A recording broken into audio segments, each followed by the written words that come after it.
എന്താ ചോദ്യം എന്ന് വെച്ചാ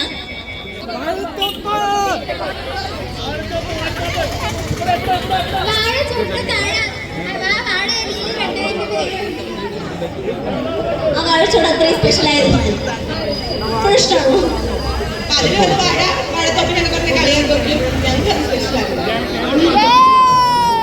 ആർക്കാണ് ഗിഫ്റ്റ് കൊടുക്കേണ്ടത്? ഒരുപാട് പേര് ഉത്തരം പറഞ്ഞ നമ്മുടെ പിന്നാലെ വന്ന് പറഞ്ഞ ആൾക്കാരുടെ കൊടുക്കാം. പേരെന്താണ്? അൻസിയ. അൻസിയ ഗിഫ്റ്റ് ജാസ്മിനാണ് കൊടുക്കുന്നത്.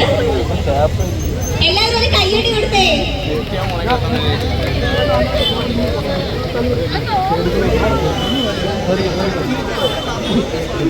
ഓക്കെ, അപ്പൊ ലാസ്റ്റ് ക്വസ്റ്റ്യൻ ആണ്. അപ്പൊ എന്താ ചോദ്യം എന്ന് വെച്ചാ ഗബ്രി ജാസ്മിൻ ഒരുമിച്ച് ജയിലിൽ കിടന്നപ്പോ അവർക്ക് കൊടുത്ത ഗബ്രിയുടെ ഏറ്റവും വലിയ ടാലന്റ് ഈ കാണുന്ന ഗ്ലാമർ സുന്ദരനാണ്, സുഖനാണ്, അതൊക്കെ ഞങ്ങൾക്കറിയാം. പക്ഷെ ടാലന്റ് പാട്ടാണ്. പക്ഷെ ബിഗ് ബോസിൽ ഗബ്രിയുടെ പാട്ട് കൂടുതലായിട്ട് കേൾക്കാൻ പറ്റിയില്ല. എനിക്ക് തോന്നുന്ന ടാലന്റ് ഷോക്കേസ് ചെയ്യാൻ പറ്റിയിട്ടില്ല എന്നുള്ള ഒന്ന്.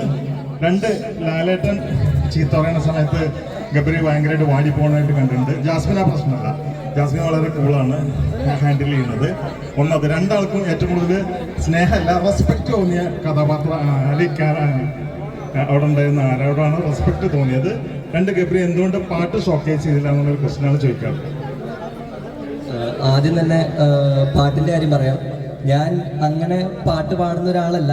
എനിക്ക് മ്യൂസിക് ഭയങ്കര ഇഷ്ടമാണെങ്കിലും I don't consider myself a singer. പിന്നെ ബാത്റൂമിൽ അവിടെ ഇവിടെ കേട്ട് നിന്ന് പാടി ശീലിച്ചിട്ടുള്ളൊരു ശീലം മാത്രമേ ഉള്ളൂ. അതുകൊണ്ടാണ് ബിഗ് ബോസിൽ അധികം. പിന്നെ ഞാൻ പാട്ട് പാടിയതൊന്നും അവർ കാണിച്ചിട്ടില്ല എന്ന് എനിക്ക് തോന്നുന്നത്. ഞാൻ പാട്ടൊക്കെ പാടിയിട്ടുണ്ട്. ഞാൻ 24 മണിക്കൂർ ഇങ്ങനെ പാടി നടക്കുന്ന ഒരാളാണ്.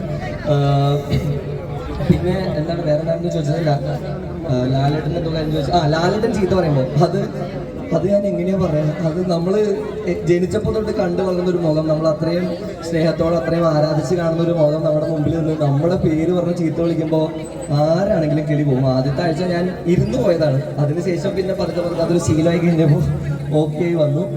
പക്ഷെ എന്നാലും ലാലേട്ടൻ നമ്മുടെ പേര് പറയാ എന്ന് തന്നെ ഞാനൊരു ഭാഗ്യമായിട്ടാണ് കാണുന്നത്. So that's that.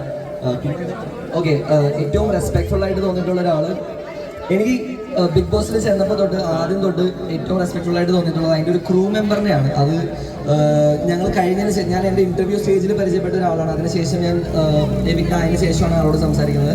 ആളുടെ പേര് ഞാൻ പറഞ്ഞിട്ടുണ്ടെങ്കിൽ ആൾ അത്ര കംഫർട്ടബിൾ ആയിരിക്കില്ല. So he's he's my favourite person in Bigg Boss. ആളാണ് എനിക്ക് ഏറ്റവും നല്ലൊരു രീതി എങ്ങനെ പോകണം, എന്ത് ചെയ്യണം എന്നുള്ള രീതിയിൽ പറഞ്ഞു തന്നത്, മോട്ടിവേഷൻ ആണെങ്കിലും. So he's A special person. His name starts with a. അത്രയും ഞാൻ പറയാം. പാട്ട് പാടണം.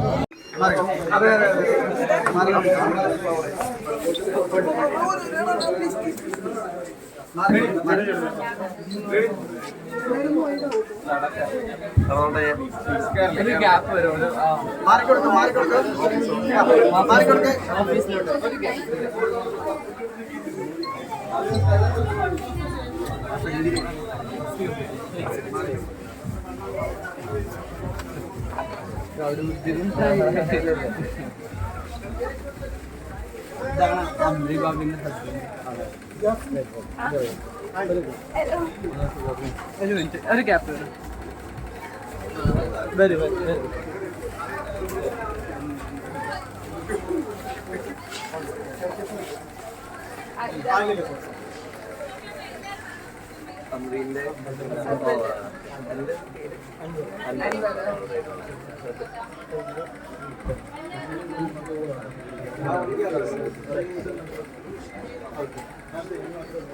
ഇങ്ങോട്ട് പോയാൽ